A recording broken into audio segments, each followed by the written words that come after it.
जय श्री कृष्ण। दोस्तों, आज के इस विशेष प्रसंग के माध्यम से हम सभी जानेंगे कि ऐसे कौन से पुत्र होते हैं जिनकी मृत्यु माता पिता से पहले हो जाती है और यह किस पाप के कारण होता है। दोस्तों, इस प्रकार की घटनाएं हम सभी ने जीवन में कभी न कभी देखी या सुनी अवश्य है कि किसी वृद्ध पिता की आंखों के सामने उसका जवान पुत्र मृत्यु को प्राप्त हो जाता है, या फिर कुछ दुष्ट पुत्र अपने माता पिता को इतना अधिक कष्ट देते हैं कि वे उन्हें शत्रु समझने लगते हैं। दोस्तों, आखिर ऐसा क्यों होता है? कौन सा कारण है जो इन संबंधों में ऐसी पीड़ा का बीज बो देता है? आइए जानते हैं एक अत्यंत ही सुंदर, मार्मिक और ज्ञानवर्धक कथा के माध्यम से कि पिता से पहले पुत्र की मृत्यु क्यों होती है और माता पिता को ये दारुण दुख क्यों सहना पड़ता है। एक बार की बात है, देवलोक में अग्नि, वरुण, बृहस्पति, शुक्र, यम, कुबेर आदि सभी देवगण एकत्रित थे। वहाँ ज्ञान चर्चा चल रही थी। कुछ देवता प्रश्न कर रहे थे और जिन देवताओं को उत्तर ज्ञात होता वे उत्तर दे रहे थे।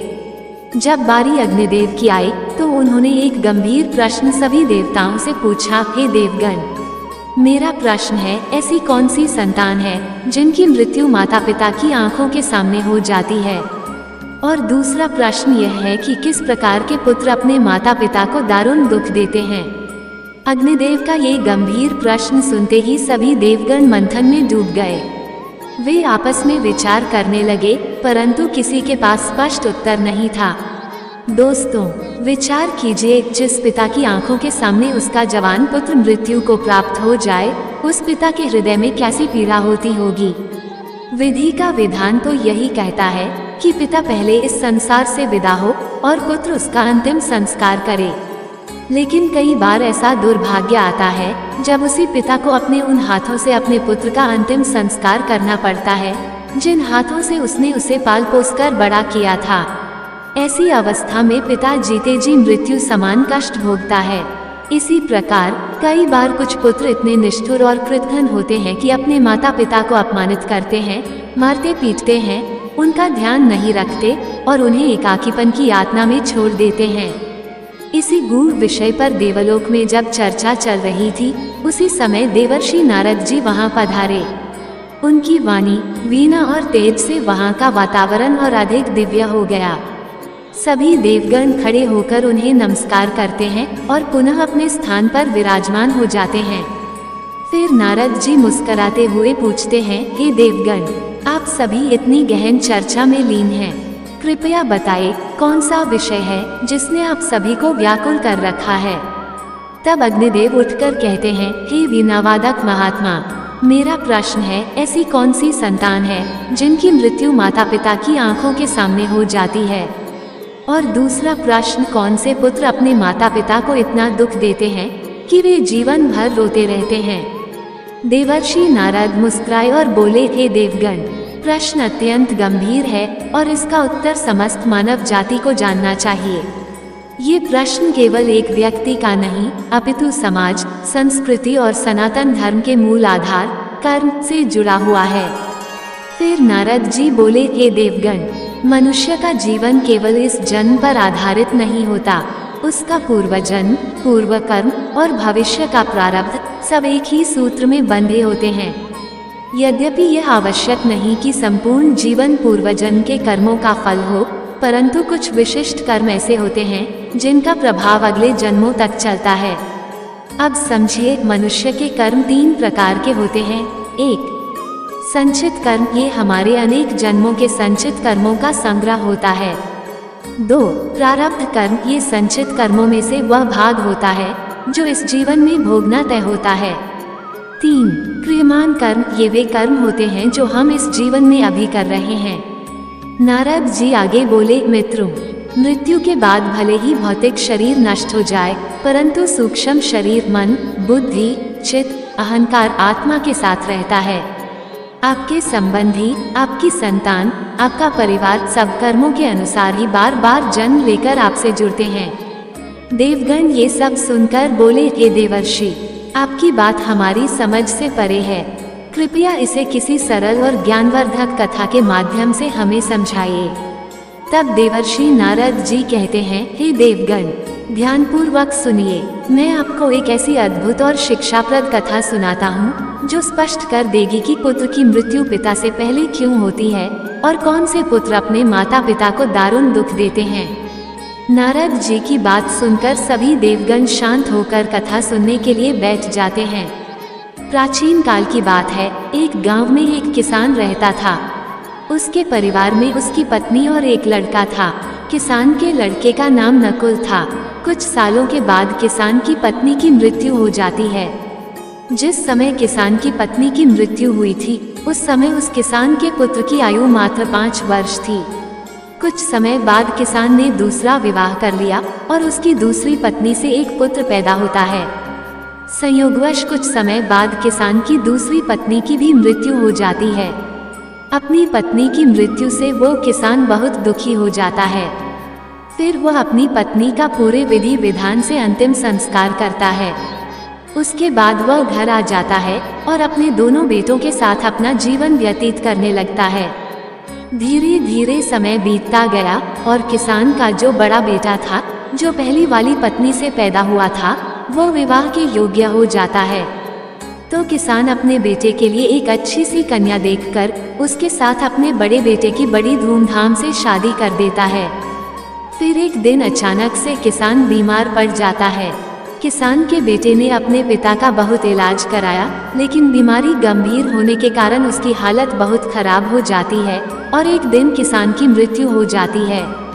दोस्तों, किसान का जो छोटा बेटा था, जो उसकी दूसरी पत्नी से पैदा हुआ था, वह अपने सौतेले भाई के साथ रहने लगता है। बड़ा भाई अपने छोटे भाई को बड़े प्रेम से रखता था। धीरे धीरे समय बीतता गया। फिर एक दिन अचानक से किसान का छोटा लड़का बीमार हो जाता है। जब उसकी हालत ज्यादा खराब होने लगी तो किसान के बड़े बेटे नकुल ने नगर के वैद्य से उसका इलाज करवाया, परंतु उसे कोई राहत नहीं मिली। आगे देवर्षि नारद जी कहते हैं, हे देवतागण, आगे की कहानी ध्यानपूर्वक सुनना, क्योंकि अब आपको पता चलेगा कि किन कर्मों के कारण पिता से पहले पुत्र की मृत्यु हो जाती है। ये देवतागण, बड़े भाई नकुल ने अपने छोटे भाई का कई वैद्य से उपचार कराया, लेकिन उसकी हालत में कोई सुधार नहीं हुआ। इधर छोटे भाई की दिन प्रतिदिन तबीयत बिगड़ती जा रही थी। उसके इलाज में घर का काफी धन भी खर्च हो चुका था। इलाज कराते कराते बड़ा भाई अब थक चुका था। एक दिन बड़े भाई ने अपनी पत्नी से सलाह की, यदि मेरा छोटा भाई, जो सौतेली माँ से उत्पन्न है, अगर यह मर जाए तो हमें इसके इलाज के लिए पैसा खर्च नहीं करना पड़ेगा और जायदाद में भी आधा हिस्सा हमें नहीं देना पड़ेगा। इसके हिस्से की सारी जमीन जायदाद फिर हमारी हो जाएगी। दोस्तों, उस दुष्ट भाई को अपने भाई की जान से ज्यादा प्यारी अपनी धन दौलत और भाई की धन दौलत लग रही थी। तभी तो कहते हैं, जिस मनुष्य के पास जितना अधिक धन होता है, वो उतना ही अधिक उस धन के पीछे पागल हो जाता है। किसान के बेटे का ये सुझाव उसकी पत्नी को भी बहुत अच्छा लगा और उसने अपने पति से कहा, पिया जी, हम इसे मार भी तो नहीं सकते। यदि इसे मार दिया तो लोग समझेंगे कि हमने लालचवश इसे मार डाला है। क्यों न हम ये काम किसी वैद्य से करवाएं। आप जाओ और किसी वैद्य को धन का लालच देकर उससे कहो कि वह दवाई के बदले मेरे सौतेले भाई को जहर देकर मार दे। इससे किसी को पता भी नहीं चलेगा और कोई रिश्तेदार हम पर शक भी नहीं करेगा। सब लोग कहेंगे कि यह बीमार था, इसलिए बीमारी के कारण इसकी मृत्यु हो गई। बड़े भाई नकुल ने पत्नी की बात मान ली और मन में विचार करने लगा कि यदि किसी वैद्य से बात की जाए तो हमारा काम बन जाएगा। फिर क्या था, बड़े भाई ने ऐसा ही किया। वो एक वैद्य के पास जाता है और उसे धन का लालच देता है। वह वैद्य पैसों का बड़ा लालची था। जब बड़े भाई ने उस वैद्य से बात की और उसे बताया कि मुझे मेरे छोटे भाई को जहर देकर मरवाना है, वैद्य पहले तो हिचकिचाया, लेकिन जब किसान के बड़े बेटे ने वैद्य को इस काम को करने के बदले 500 स्वर्ण मुद्राएं देने की बात की, तो वह वैद्य ये काम करने के लिए तुरंत राजी हो गया। दोस्तों, अगले दिन वह वैद्य उसके छोटे भाई का इलाज करने के बहाने से आता है और उसे जहर देकर चला जाता है। जहर के प्रभाव से तत्काल उसकी मृत्यु हो जाती है। अपने छोटे भाई की मृत्यु पर वे दोनों पति पत्नी बहुत खुशी मनाते हैं और सोचने लगते हैं अब तो रास्ते का कांटा निकल गया, इसके हिस्से की सारी जमीन जायदाद पर अब हमारा अधिकार हो गया है, अब मुझे जायदाद का हिस्सा किसी को नहीं देना पड़ेगा। वे दोनों बहुत प्रसन्न होते हैं। दोस्तों, ये बात सदैव स्मरण रखना, जो खुशी दूसरे के दुख की बुनियाद पर होती है, जो धन दूसरों की हिंसा करके कमाया जाता है, वह धन कभी आपको सुख नहीं दे सकता। और जो लोग दुख देकर सुख पाने की कामना करने वाले होते हैं, उनकी यहाँ एक दिन महाभयानक दुख आता है और वे जीवन भर अपने किए पर पछताते हैं। आगे की कथा सुनाते हुए देवर्षि नारद जी कहते हैं, हे देवतागण, इस प्रकार से बड़े भाई ने अपने छोटे भाई को मार डाला और उसकी सारी धन संपत्ति पर अपना अधिकार जमा लिया। किसी गांव वाले को भी इस बात का संदेह नहीं हुआ। गांव वाले तो ये सोच रहे थे कि यह कितना अच्छा भाई है, अपने सौतेले भाई का कितना उपचार कराया, कितनी देखभाल की, कितनी सेवा की, पर बेचारा उसे बचा नहीं सका। क्या करता, रोग ही ऐसा असाध्य था, बेचारे की मृत्यु हो गई। दुनिया वालों को क्या पता था कि वह मरा नहीं बल्कि उसे मारा गया है।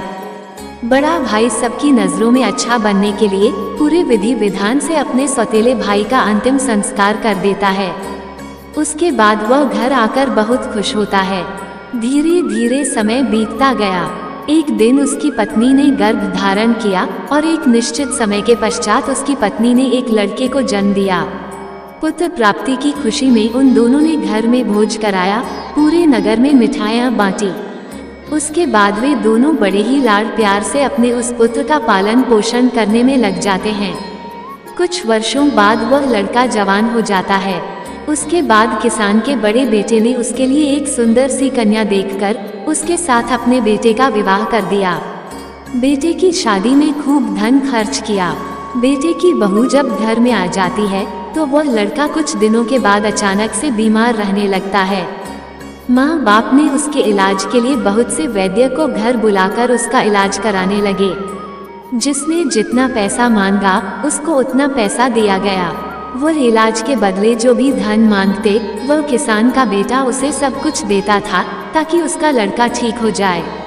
अपने लड़के के इलाज में उसने अपनी आधी संपत्ति बेच डाली। परंतु कहते हैं ना, जिस पर जिसका जितना कर्ज होता है उसे अवश्य चुकाना पड़ता है, चाहे कोई कैसे भी चुकाए। उस लड़के की दिन प्रतिदिन तबीयत खराब होती चली जा रही थी। लड़का बीमारी के कारण मरने की हालत पर आ गया था। उसका शरीर बहुत ज्यादा कमजोर हो गया था। उसे देखने के लिए गांव वाले उस किसान के बेटे के घर आए हुए थे। किसान का बेटा उन सब से दुखी होकर अपने पुत्र की तरफ देखते हुए कहने लगा, पता नहीं भगवान मुझे किस पाप की सजा दे रहा है। दोस्तों, तभी उस किसान का पुत्र अचानक से बोल उठा। लड़के ने अपने पिता से बोला, भाई, अपना हिसाब पूरा हो गया है, बस अब अंतिम संस्कार में लगने वाले सामान का बाकी है, आप उसकी तैयारी कर लो। ये सुनकर के उसके पिता ने सोचा कि लगता है बीमारी के कारण लड़के का दिमाग भी ठीक से काम नहीं कर रहा है। देखो ना, मैं इसका बाप हूँ और यह मुझे भाई कहकर बुला रहा है। तब लड़का कहता है, नहीं भाई, आप मेरे बाप तो इस जन्म में हैं, मैं तुम्हारा पिछले जन्म का भाई हूँ। याद कीजिए, ये गांव वाले बैठे हुए हैं और तुम्हारी सौतेली माँ का बेटा, तुम्हारा छोटा सौतेला भाई इसी प्रकार चारपाई पर लेटा हुआ था और उस भाई की संपत्ति पाने के लिए तुमने उस भाई को वैद्य के हाथों जहर देकर मरवाया था। देखो, आज वही संपत्ति मेरे इलाज में लग चुकी है। आपके ऊपर मेरा जो धन था वह मैं धीरे धीरे अपने इलाज में लगवा चुका हूँ। ये सुनते ही उसका पिता एकदम से फूट फूट कर रोने लगता है और कहता है, मेरे तो कुल का नाश हो गया है। मैंने ये क्या किया, जो किया वो मेरे आगे आ गया। फिर उसने कहा, भाई, मुझे ये तो बता दो, मैंने जो किया था वह तो मुझे देखने को मिल गया, पर एक बात मेरे समझ में नहीं आती है, इसमें तुम्हारी पत्नी का क्या दोष है जो बेचारी ब्याह कर तेरे साथ आई है? ये तो निर्दोष है, अब इसको जिंदा जलाया जाएगा। दोस्तों, उस समय सती प्रथा चलती थी, अर्थात जिसमें पति के मरने के बाद पत्नी को पति की जलती चिता पर बैठा दिया जाता था। तब वो लड़का कहने लगा, हे भाई, आप मेरी बात ध्यान से सुनो।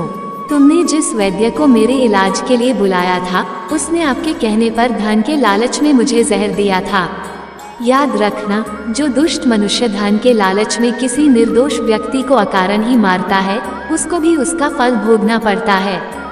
मेरी मृत्यु के 4 वर्ष बाद ही उस वैद्य की आकस्मिक मृत्यु हो गई और उसे मृत्यु के बाद एक लड़की का जन्म मिला। वही लड़की आज मेरी पत्नी के रूप में मेरे घर में आई है। मेरे मरने पर उसे भी मेरे साथ जिंदा जलाया जाएगा। इसको भी इसके कर्म का फल अवश्य भोगना पड़ेगा। आगे देवर्षि नारद जी कहते हैं, हे देवतागण, मनुष्य के जीवन में आने वाली प्रत्येक घटनाएं उसके द्वारा किए गए कर्मों की उपज होती हैं। हम जैसा बोते हैं वैसा ही हमें काटने को मिलता है। आज नहीं तो कल मनुष्य को उसके कर्मों का कर्मफल जरूर मिलता है। जीवन के हर कठिन प्रश्न का हल जीवन से ही मिलता है। जितना गहरा कुआं होगा उतना ही मीठा जल मिलेगा। अपने भाई से इतना कहकर वह किसान पुत्र मृत्यु को प्राप्त हो जाता है। पुत्र की मृत्यु के बाद उसकी सारी संपत्ति का नाश हो जाता है और उसकी पत्नी को उसके साथ जिंदा जला दिया गया। इस तरह से उस दुष्ट वैद्य को उसके कर्म का फल मिल जाता है, जिसने लालच में आकर एक निर्दोष पुत्र को जहर दिया था। वह वैद्य मरकर उसकी पत्नी बना था। उसे भी मृत्यु के महाभयंकर कष्ट से होकर गुजरना पड़ा। दोस्तों, आगे देवर्षि नारद जी कहते हैं, हे देवतागण, इस संसार में 4 प्रकार के पुत्र होते हैं और जो काम उसने किए हैं उनका भुगतान भी उन्हें करना पड़ता है। नारद मुनि की यह बात सुनकर सभी देवतागण पूछने लगे, हे देवर्षि, 4 प्रकार के पुत्र कौन से होते हैं? कृपया आप हमें बताइए। तब नारद जी कहते हैं, हे देवतागण, शास्त्रों में 4 प्रकार के पुत्र बताए गए हैं। पहला पुत्र होता है आर्नाबंध पुत्र, दूसरा होता है शत्रु पुत्र, तीसरा होता है उदासीन पुत्र और चौथा होता है सेवक पुत्र। ध्यान रखिए, जो पहले 2 पुत्र हैं, आर्नाबंध और शत्रु पुत्र, ये दोनों पुत्र आपके कर्मों के अनुसार आपके घर में जन्म लेते हैं।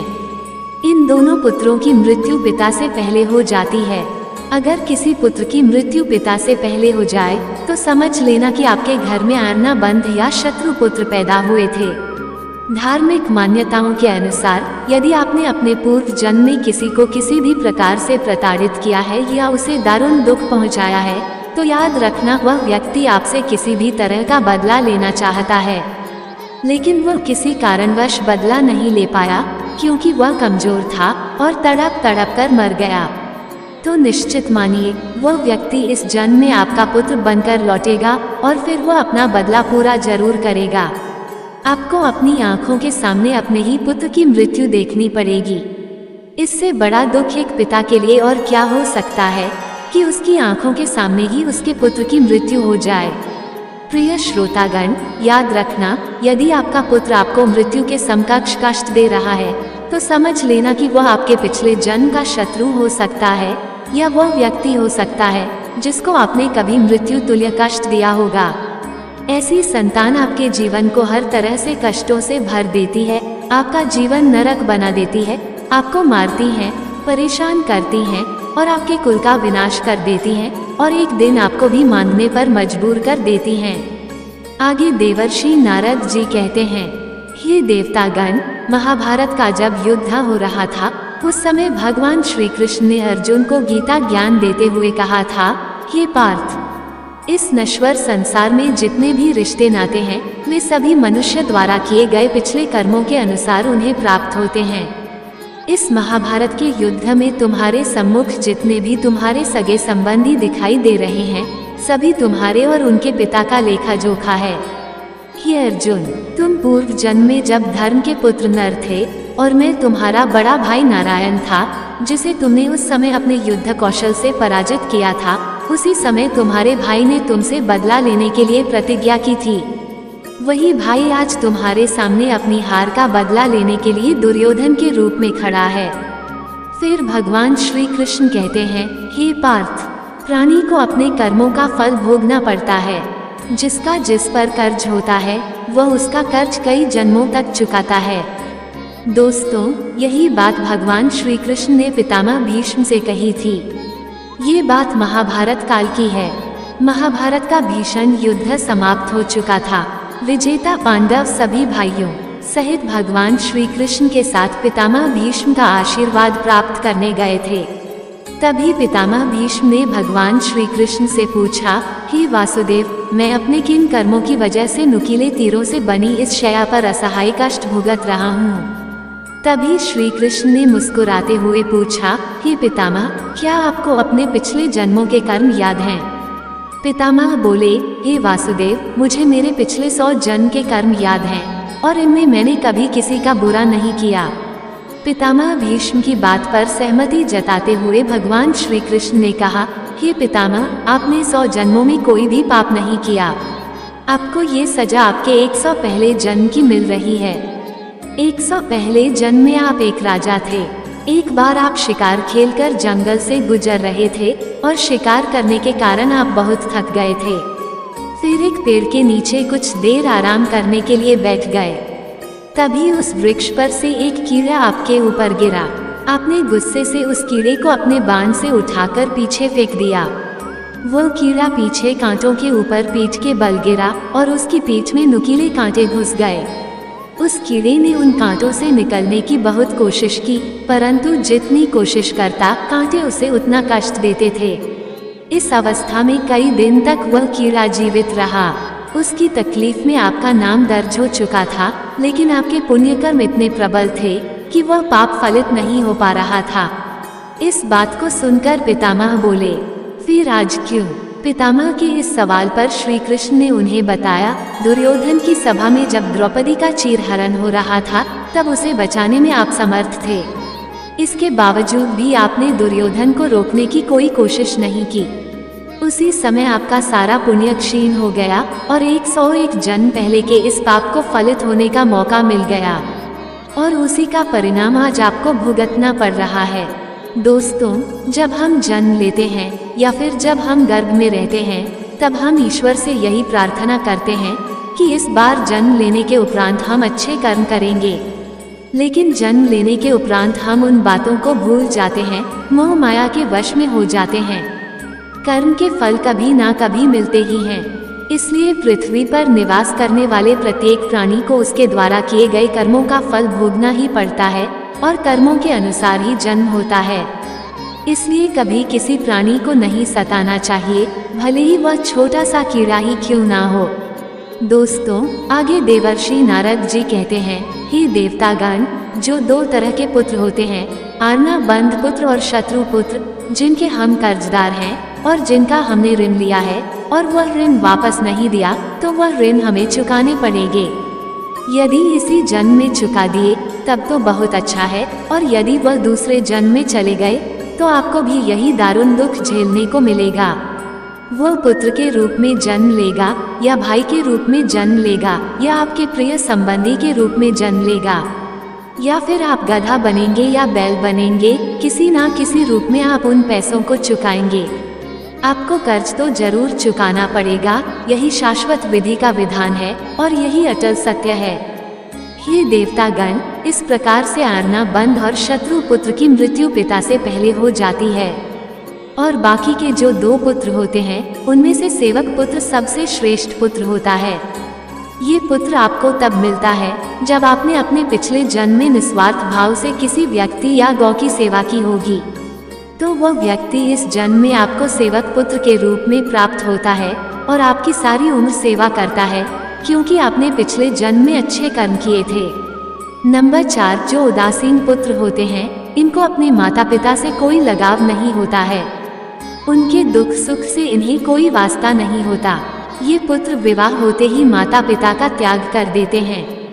यदि किसी पिता को अपनी आंखों के सामने अपने पुत्र की मृत्यु नहीं देखनी, तो उसे सदैव ये बात ध्यान रखनी होगी कि उसे कभी किसी का अहित नहीं करना और न ही किसी से किसी प्रकार का कर्ज लेना चाहिए। अगर ले तो उसका कर्ज उसे वापस कर देना चाहिए। दूसरी बात, किसी को इतना परेशान नहीं करना चाहिए कि वह तुमसे प्रताड़ित होने लगे और आप उसे कमजोर समझकर उस पर तरह तरह से यातनाएं देने लगे। याद रखना, वह व्यक्ति भी मौका मिलते ही आपसे अपना हिस्सा किताब जरूर चुकाने आएगा। दोस्तों, अब तो आप समझ ही गए होंगे कि कौन से पुत्रों की मृत्यु पिता से पहले हो जाती है और कौन से पुत्र माँ बाप को कष्ट देने के लिए आते हैं। इसलिए मनुष्य को सदैव सत्कर्म करने चाहिए, जिससे कि वह अपने पुण्य कर्मों को प्रबल रख सके। यदि कोई व्यक्ति मुसीबत में है और उसे आपकी जरूरत है, तो आपको निसंकोच होकर निस्वार्थ भाव से उसकी सहायता करनी चाहिए। ऐसा करने से आप अपने पुण्य कर्म की संख्या बढ़ा रहे हैं, जिसका फल स्वयं आपको भगवान देते हैं। दोस्तों, इस प्रकार से आज का ये ज्ञानवर्धक प्रसंग समाप्त हुआ।